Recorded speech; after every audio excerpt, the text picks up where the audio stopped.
14 એપ્રિલે સમગ્ર દેશમાં બાબા સાહેબ ડૉક્ટર આંબેડકરની જન્મજયંતિ ઉજવવામાં આવી રહી છે। 134 વર્ષ પહેલાં ભારતના બંધારણના ઘડવૈયા ડૉક્ટર ભીમરાવ રામજી આંબેડકરનો જન્મ થયો હતો, જેઓ બંધારણ ઘડવૈયા કહેવાયા અને દેશને એક નવી સિદ્ધિ તરફ જવા માટેનો માર્ગ બતાવ્યો।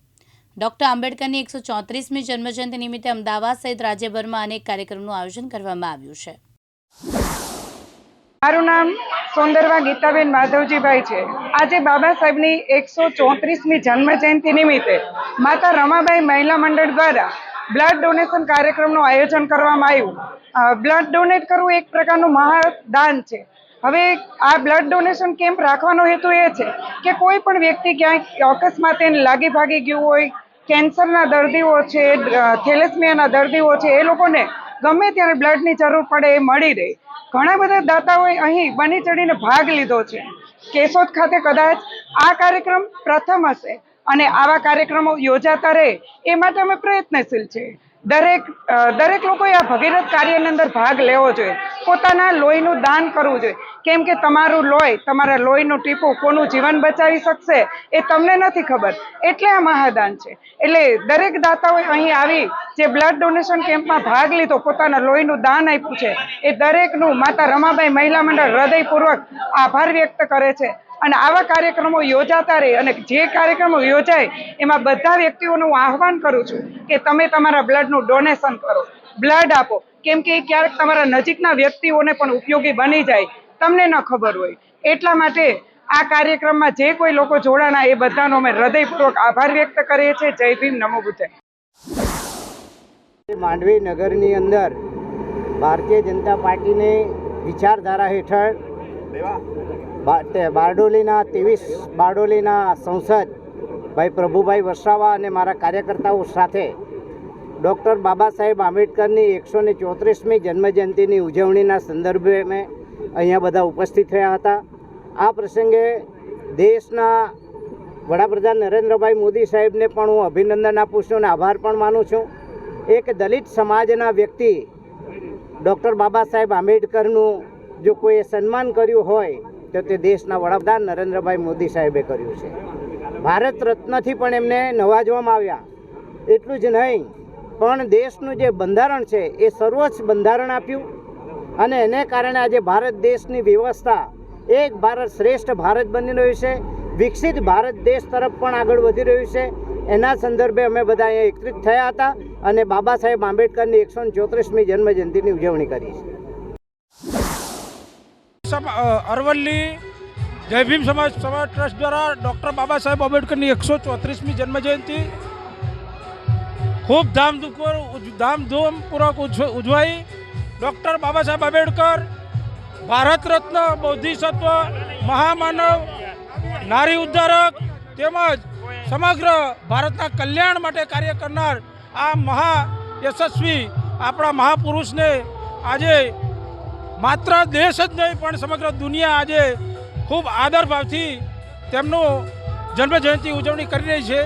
અમારા મોડાસામાં ખૂબ શાંતિપૂર્વક ઉજવણી થઈ, એ બદલ તમામ મોડાસાના નાગરિકો, તમામ વેપારી બંધુઓ તેમજ તમામ શ્રેષ્ઠીઓનો ખૂબ ખૂબ આભાર। આજે અરવલ્લી જિલ્લામાં જય ભીમ સમાજ સેવા ટ્રસ્ટ દ્વારા બાબા સાહેબની 134મી જન્મજયંતિ ઉજવવામાં આવી, તેમાં અરવલ્લીની સર્વ સમાજે સાથ સહકાર આપ્યો તે બદલ અભિનંદન તથા શુભેચ્છાઓ જય ભીમ સમાજ સેવા ટ્રસ્ટ વતીથી। અને રેલીનું જબરજસ્ત આયોજન કર્યું, સર્વ સમાજે સાથ સહકાર આપ્યો તે બદલ અરવલ્લી જિલ્લાની સર્વ સમાજનું ખૂબ ખૂબ અભિનંદન તથા શુભેચ્છાઓ જય ભીમ।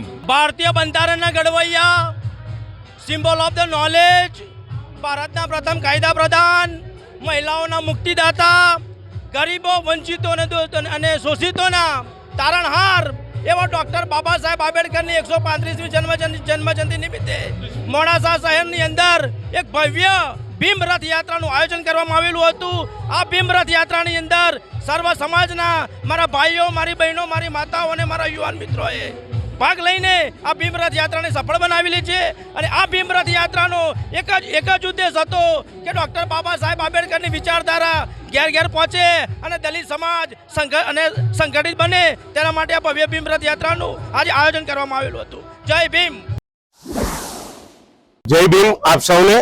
અને આજે બાબા સાહેબ આંબેડકરની 134મી જન્મ જયંતિ નિમિત્તે અમને પ્રદેશમાંથી જે સૂચન આપ્યું હતું અને હું અને અમારા સંયોજક શ્રી ચૌહાણ સાહેબ અને બાકી જિલ્લાની ટીમ અને સંજયભાઈ પ્રમુખ તેમજ અમારા સાંસદ શ્રી મિતેશભાઈ પટેલ, ધારાસભ્ય શ્રી યોગેશભાઈ પટેલ, અમારા શહેર પ્રમુખ શ્રી હરેકૃષ્ણભાઈ પટેલ અને સૌની ટીમના દ્વારા જે કંઈ આયોજન અમે ગોઠવ્યું હતું અને પબ્લિક અમારી અને જે શ્રોતાગણ હતું એ પણ એમના પણ ઉત્સાહ હતો અને બાબા સાહેબે જે પણ કાર્યો કર્યા છે આજ દિન સુધીમાં તેનું વર્ણન અમારા સંજયભાઈ જિલ્લા પ્રમુખ દ્વારા તેમજ મિતેશભાઈ અને અમારા ધારાસભ્ય શ્રી યોગેશભાઈ બાપજી દ્વારા અમને કરવામાં આવ્યું અને પ્રોત્સાહિત કરવામાં આવ્યા અને અનુસૂચિત જાતિના જે પણ લોકો હતા, જે અમારા ભાઈઓ બહેનો, એ લોકોને પણ પ્રોત્સાહિત કરવામાં આવ્યા અને બાબા સાહેબ વિશે જે કંઈ જાણકારી આપવાની હતી તે પણ સારી રીતે, ખૂબ સારી રીતે આપી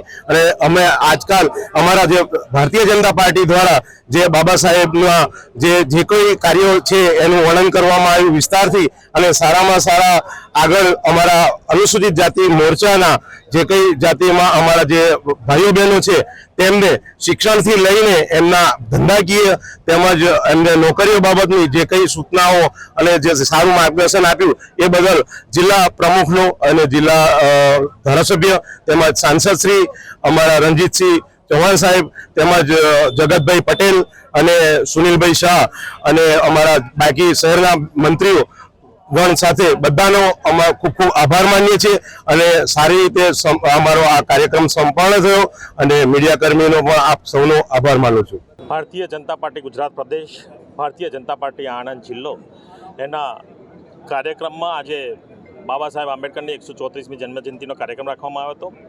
આ કાર્યક્રમમાં જિલ્લાના પ્રમુખ આદરણીય સંજયભાઈ, ધારાસભ્ય આદરણીય યોગેશભાઈ અને SC/ST મોરચાના સર્વ પદાધિકારી સાથે આ કાર્યક્રમ સંપન્ન થયો છે.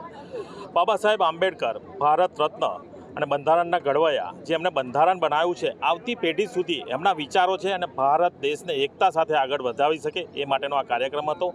સૌ યુવાઓ, આવતી પેઢી દેશને એકતા સાથે, સમરસતા સાથે આગળ વધે અને જ્યારે પ્રધાનમંત્રી નરેન્દ્રભાઈ મોદી સાહેબ વિકસિત ભારત બનાવવા જઈ રહ્યા છે અને બંધારણમાં દરેક જે નિયમો અનુસાર બંધારણ આપણા ભારતીય જનતા પાર્ટી આગળ વધી રહી છે, ત્યારે આ બંધારણને વધુને વધુ પ્રચાર પ્રસાર થાય એ માટેનો આજનો કાર્યક્રમ હતો. સંવિધાનના ઘડવૈયા બાબા સાહેબ આંબેડકરની જન્મ જયંતિનો ઉત્સવ આજે સુરત ખાતે મનાવવામાં આવી રહ્યા છે. સીધા દ્રશ્યો અમે માન દરવાજા ખાતેના બતાવીશું. આપ જોઈ શકો છો તમામ જે દલિત સમાજના આગેવાનો છે, કાર્યકર્તાઓ છે અને સમાજના લોકો છે અહીં મોટી સંખ્યામાં ઉમટી પડ્યા છે અને આપ જોઈ શકો છો કે બાબા સાહેબની પ્રતિમાને ફૂલહાર કરવામાં આવી રહ્યા છે. વહેલી સવારથી જ નાના નાના બાળકો હોય કે સમાજના આગેવાનો હોય, સમાજના તમામ લોકો છે તે અહીં ઉપસ્થિત છે અને આપણી સાથે સમાજના આગેવાન છે, આપણે એમની સાથે વાત કરીશું. જી સર, આજે બાબા સાહેબ આંબેડકરની જન્મ જયંતિ છે, કેવા પ્રકારનો ઉત્સવ છે અને કેવા પ્રકારની વ્યવસ્થા કરવામાં આવી છે? આજે ભારતીય સંવિધાનના ઘડવૈયા, કરોડો દલિત, શોષિત, પીડિત મહિલાઓના મુક્તિદાતા, આ ભારત દેશના ભાગ્ય ઉદાતા, બોધિસત્વ, ભારત રત્ન પરમ પૂજ્ય ડૉક્ટર આંબેડકરજીની 134મી જન્મજયંતિ સમગ્ર સુરત શહેર, ગુજરાત રાજ્ય જ નહીં, દેશમાં જ નહીં પરંતુ વિશ્વ લેવલે મોટો ધૂમધામથી મનાવવામાં આવી રહ્યું છે. ડૉક્ટર બાબા સાહેબ આંબેડકર, લોકો કહે છે કે ફક્ત દલિતોના નેતા હતા, પણ એ વાત એકદમ વાહિયાત છે. ડૉક્ટર આંબેડકર દલિતોના નહીં, સમગ્ર દેશના નેતા હતા, મહિલાઓના મુક્તિદાતા હતા, શોષિત, પીડિત, મજદૂર, કામદાર માટે એમને ભારતીય સંવિધાનમાં જે વ્યવસ્થા કરી છે એ અમૂલ્ય વ્યવસ્થા છે, અમૌલિક વ્યવસ્થા છે અને વિશ્વમાં કોઈ પણ જગ્યા આ ટાઈપનું બંધારણ નથી. એટલે આજે ડૉક્ટર આંબેડકરને વિશ્વ લેવલના નેતા ગણવામાં આવે છે અને આજે સમગ્ર વિશ્વ તેમની જન્મજયંતિ ઉજવી રહી છે. જી, કેવા પ્રકારની સુરત શહેરમાં ઉત્સવનો માહોલ છે? કારણ કે તમામ જે અલગ અલગ વિસ્તારોની અંદર આજે સાંજના સમયે રેલી પણ નીકળવાની છે. સમાજના આગેવાન તરીકે શું કહેશું? કારણ કે રેલીઓ ધૂમધામથી નીકળવાની છે. આ ડૉક્ટર આંબેડકર સાર્વજનિક જન્મજયંતિ મહોત્સવ સમિતિ બિન રાજકીય સમિતિ છે. એમાં તમામ સુરત શહેરના રાજકીય પક્ષના આગેવાનો જોડાયા છે. સવારે કેન્દ્રીય મંત્રીથી લઈને, ગૃહમંત્રીથી લઈને, કોર્પોરેટરથી લઈને સામાન્ય ભીમસૈનિક જે બાબા સાહેબ આંબેડકર રાત્રે 12 વાગ્યાથી આ સતત અત્યાર સુધી પુષ્પહાર અર્પણ કરવાની વિધિ ચાલી રહી છે. સાંજે 4 કલાકે આ દેશમાં જો હાલ પરિસ્થિતિ ચાલી છે, જે રીતે સંવિધાનને તરોડ બરોડ કરવાની વાત ચાલી રહી છે, જે રીતે ધર્માધારિત સંવિધાનની વાત કેટલાક બની બેઠેલા ધાર્મિક વડાઓ કરી રહ્યા છે, ત્યારે આપ સૌની ફરજ છે કે લોકશાહી બચાવો, સંવિધાન બચાવો, અને વિશ્વ શાંતિ સદભાવ યાત્રા આજે આ સમિતિ દ્વારા અમે કાઢી રહ્યા છે અને એ યાત્રા સાંજે 4:30 કલાકે લોહ પુરુષ સરદાર વલ્લભભાઈ પટેલની પ્રતિમાને પુષ્પ અર્પણ કરી આ લોકશાહી બચાવ સંવિધાન યાત્રા રેલવે સ્ટેશનથી નીકળી ગલી મંડી બાગડચા રસ્તા અને કોટ સિવિલ રોડ થઈ આ સાંજે 6:30 કલાકે અહીંયા બાબા સાહેબ આંબેડકર એટલે એને અમે ભીમ તીર્થ કહીએ છીએ રિંગ રોડ પર આ ભીમ તીર્થ ખાતે સાંજે 6:30 કલાકે અમારા સમાજના આગેવાન કાશીનાથ શિરસાટના અધ્યક્ષ સ્થાને એક સભા અહીંયા મળશે અને ત્યારબાદ રાત્રે 7 કલાકે મહારાષ્ટ્રના સુપ્રસિદ્ધ કવિ ગાયક મુકુંદ નીતુને એના ગીતોનો પ્રોગ્રામ અહીંયા રાખવામાં આવેલ છે અને મોટી ધૂમધામથી આ વિવિધ રાજકીય પક્ષોના આગેવાનો આવી ગયા છે અને સમગ્ર શહેર આજે બૌદ્ધમય આંબેડકરમય અને નીલા કફનથી એકદમ લાક્ષિત છે અને સૌ બહુ હર્ષ ઉલ્લાસથી આમાં લાગી ગયા છે. મારી સમાજને અને શહેરીજનો એક જ અપીલ છે કે બાબા સાહેબ આંબેડકરને સંકુચિત નહીં બનાવો. એ વિશ્વ વંદનીય નેતા હતા, એ ફક્ત દલિતોના નેતા નહીં હતા. મહિલાઓના માટે જે બંધારણમાં તરતૂત કરી છે એટલે આજે એક આદિવાસી આ મહિલા દેશની રાષ્ટ્રપતિ છે, એક મહિલા વડાપ્રધાન શ્રીમતી ઇન્દિરા ગાંધી હતા, માયાવતી જે મુખ્યમંત્રી હતા, જયલલિતાજી મુખ્યમંત્રી હતા. આવા કેવા કિસ્સા છે કે જે બાબા સાહેબ આંબેડકરના સંવિધાનથી અમને પ્રાપ્ત થયું છે. અને જે લોકો ધર્મ આધારિત સંવિધાનની વાત કરે છે એમને હું જાણ કરવા માંગુ છું કે મનુ મહારાજની જે સંવિધાન હતું મનુસ્મૃતિ એમાં મહિલાઓને કોઈ પણ જગ્યા સ્થાન નહીં હતું. દલિત આદિવાસી અછૂતોને કોઈ પણ માનવ તરીકે પણ ગણવામાં નહીં આવતું હતું. એમને પીવાના પાણીનો અધિકાર હતો, મંદિરમાં જવાનો અધિકાર હતો, ને માનવ તરીકે જીવવાનો અધિકાર હતો. એવું સંવિધાનની કામના કરવા માટે અમારી વિનંતી છે કે એ વાત ભૂલો અને બાબા સાહેબ આંબેડકરનું જે સમતા, બંધુતા, કરુણા, મૈત્રી આધારિત ભગવાન બુદ્ધ અને છત્રપતિ શિવાજી મહારાજના વિચારોને ભરેલું આ સંવિધાનને લોંગ લાઈફ આપવા માટે આપ સૌએ આજે કામે લાગવા જોઈએ. એ જ ડૉક્ટર આંબેડકરના વિચારોની સાચી આદરાંજલિ રહેશે. જય ભીમ, જય ગુજરાત, જય ભારત, જય સંવિધાન. જી આપ જણાવો કે આજે બાબા સાહેબ આંબેડકરની જન્મ મહોત્સવ મનાવવામાં આવી રહ્યો છે, કેવા પ્રકારનો ઉત્સાહનો માહોલ? જો પહેલી વાત તો ડૉક્ટર બાબા સાહેબ આંબેડકર એ શું છે અને કેવી વિભૂતિ છે એની જાણકારી ભારત દેશની પાસે, ભારતના નાગરિક પાસે હોવી જોઈએ તે નથી. ઘણી જગ્યા પર અજ્ઞાનતાની લીધે લોકો બાબા સાહેબનો વિરોધ કરે છે, પરંતુ ડૉક્ટર બાબા સાહેબે એટલી મહાન ડિગ્રીઓ મેળવીને, પૂરેપૂરી લાયકાત, શૈક્ષણિક લાયકાત મેળવીને આજે વિશ્વમાં પ્રતિષ્ઠિત તરીકે એમને અવસર મળ્યો બંધારણ બનાવવાનો. તો ભારત દેશનું બંધારણ આખા વિશ્વમાં ટોપ કેટેગરી પર, વિશ્વમાં આવું કોઈ બંધારણ નથી. અને આવું બંધારણ બાબા સાહેબને બનાવવાની તક મળી.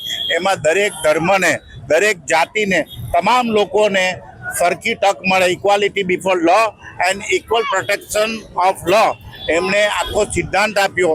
આજે એ સિદ્ધાંત પ્રમાણે ચાઇના સૌથી શ્રેષ્ઠ, આખી વર્લ્ડમાં ઊંચામાં ઊંચી મૂર્તિ ચાઇના બનાવી રહ્યું છે, અમેરિકા બનાવી રહ્યું છે, અમેરિકામાં છે, જાપાનમાં છે. દરેક દેશોમાં બાબા સાહેબના વિચારો જતા રહ્યા છે. આજે ગુતરેસ નામના એન્ટોની ગુતરેસ જે યુનાઇટેડ નેશન્સના ચેરમેન છે, એ પોતે એમ કહે છે કે વિશ્વના બધા બંધારણ વાંચ્યા છે, પરંતુ ડૉક્ટર બાબા સાહેબનું બંધારણ એક એવું બંધારણ છે કે જો આ બંધારણને તમે સાચા અર્થમાં આખા વિશ્વમાં 5 વર્ષ માટે લાગુ કરવામાં આવે તો વિશ્વમાં શાંતિ સ્થપાય.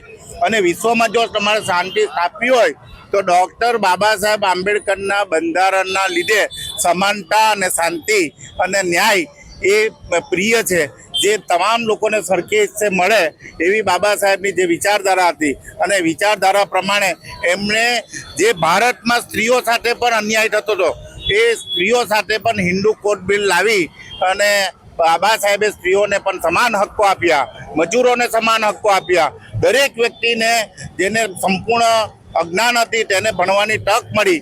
અને આ બધી તક મળી તે ડૉક્ટર બાબા સાહેબ આંબેડકરના લીધે છે. અને બાબા સાહેબે ભારતને જન્મ આપ્યો, ભારત દેશનું નામ ભારત પાડ્યું. એ દેશનું નામ, આપણા દેશનું નામ બંધારણ પ્રમાણે ભારત છે. અને ભારત ધેટ ઇઝ ઇન્ડિયા. એટલે ભારત દેશનું નામ આજે પણ જે સંવિધાનના જાણકાર લોકો જે કહેવાય છે સુપ્રીમ કોર્ટમાં, મોટા મોટા લીડરો જે કહેવાય છે તે નેતાઓ પણ છે તે ભારતનું નામ હિન્દુસ્તાન એટલે ખોટા શબ્દનો ઉપયોગ કરે છે. બંધારણીય આજે પણ એમને બંધારણનું પહેલું આર્ટિકલ છે કે દેશનું નામ શું તો ભારત દેટ ઇઝ ઇન્ડિયા એ જ ખબર નથી. એટલે બંધારણને અનુસરવા માટે બંધારણનો પ્રચાર થવો જોઈએ. સમગ્ર વિશ્વમાં ભારત દેશના બંધારણને માન આપવામાં આવે છે, ડૉક્ટર બાબા સાહેબને માન આપવામાં આવે છે. ને અમેરિકાએ તો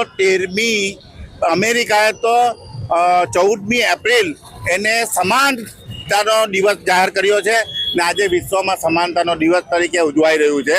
એટલે આખું વિશ્વ ઉજવે છે. તો આપણે બાબા સાહેબ વિશે જાણવું જોઈએ, બંધારણ વિશે જાણવું જોઈએ. એ જ મારી વિનંતી છે. જય ભીમ, જય ભારત.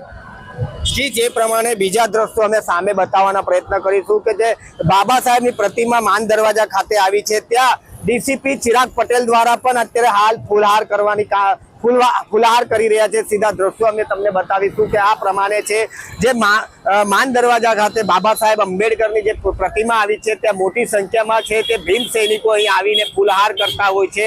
સીધા દ્રશ્યો આપ જોઈ શકો છો કે લોકો અત્યારે હાલ છે લાઈનમાં ઊભા રહીને બાબા સાહેબ આંબેડકર બાબાની પ્રતિમાની ફૂલહાર કરતા પણ આપણને જોવા મળી રહ્યા છે. આપ જોઈ શકો છો કે ડીસીપી ચિરાગ પટેલ સાહેબ પણ અહીં છે તે ફૂલહાર કરી રહ્યા હતા અને અત્યારે હાલ છે તે નીચે ઉતરી રહ્યા છે. આપ જોઈ શકો છો કે ભીમ સૈનિકમાં પણ કેટલો ઉત્સાહનો માહોલ અહીં જોવા મળી રહ્યો છે.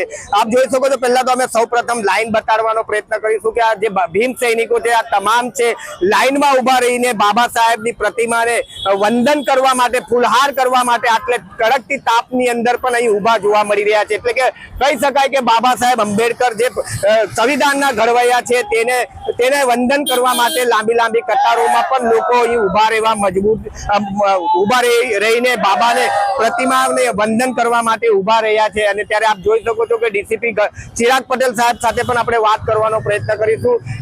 ચિરાગ પટેલ સાહેબ દ્વારા પણ અહીં ફૂલહાર કરવામાં આવ્યો હતો, વંદન કરવામાં આવ્યા હતા. આપણે એમની સાથે વાત કરીશું, કારણ કે પોલીસનો ચુસ્તપણે બંદોબસ્ત પણ ગોઠવી દેવામાં આવ્યો છે. પોલીસની કેવા પ્રકારની વ્યવસ્થા છે આપણે એમની સાથે વાત કરીને જાણીશું. ચિરાગ પટેલ, ડીસીપી ચિરાગ પટેલ સાહેબ છે, આપણે એમની સાથે જ વાત કરીશું. સર, કેવા પ્રકારની પોલીસની વ્યવસ્થા? આજે 14મી એપ્રિલ 2025ના દિવસે બંધારણ દિવસ પણ ઉજવાઈ રહ્યો છે અને બાબા સાહેબની જન્મ જયંતિ પણ ઉજવાઈ રહી છે. લોકોમાં ખૂબ ઉત્સાહ જોવા મળી રહ્યો છે અને પોલીસ પ્રશાસન તરફથી પણ ખૂબ સરસ વ્યવસ્થા કરવામાં આવેલી છે. જે આયોજકો છે એમના તરફથી અહીંયા આગળ આજે રક્તદાન કેમ્પનું આયોજન કરવામાં આવ્યું છે. ત્યાં આગળ પોલીસ બંદોબસ્ત રાખવામાં આવ્યો છે. બાબા સાહેબની પ્રતિમા આગળ જે ફૂલહાર અને અન્ય જે સેલિબ્રેશન થઈ રહ્યા છે એના માટે પણ પૂરતા પ્રમાણમાં પોલીસની ટીમ હાજર છે. સાંજે જે સેલિબ્રેશન થતું હોય છે અહીંયા આગળ, તો એના માટે એસઓજી, ડીસીબી, અહીંયા સ્થાનિક સલાબતપુરાની ટીમ, ટ્રાફિક, બધી જ વ્યવસ્થાઓ અમે કરેલી છે. ટ્રાફિક ડાયવર્ઝન પ્રોપર પોઈન્ટ ઉપર આપેલા છે અને માનનીય સીપી સાહેબ અને સ્પેશિયલ સીપી સાહેબ તરફથી પણ આ બાબતે જરૂરી જે પણ સૂચનાઓ આપવામાં આવી છે એની અમલવારી હાલે અમારા તરફથી ચાલુમાં છે. ડીસીપી ચિરાગ પટેલ સાહેબ દ્વારા પણ જણાવવામાં આવ્યું છે કે જે પોલીસનો ચુસ્તપણે અહીં બંદોબસ્ત ગોઠવી દેવામાં આવ્યો છે. સાંજની સમયની વાત કરીએ તો સાંજના સમયે ભીમ સૈનિકો દ્વારા તમામ વિસ્તારોની અંદર રેલી કાઢવામાં આવશે અને તેની પણ વ્યવસ્થા સુરત પોલીસ દ્વારા કરવામાં આવી છે. કેમેરામેન અબુ મિર્ઝા સાથે મુકેશ ગુરવ, દિવ્યાંગ ન્યૂઝ, સુરત.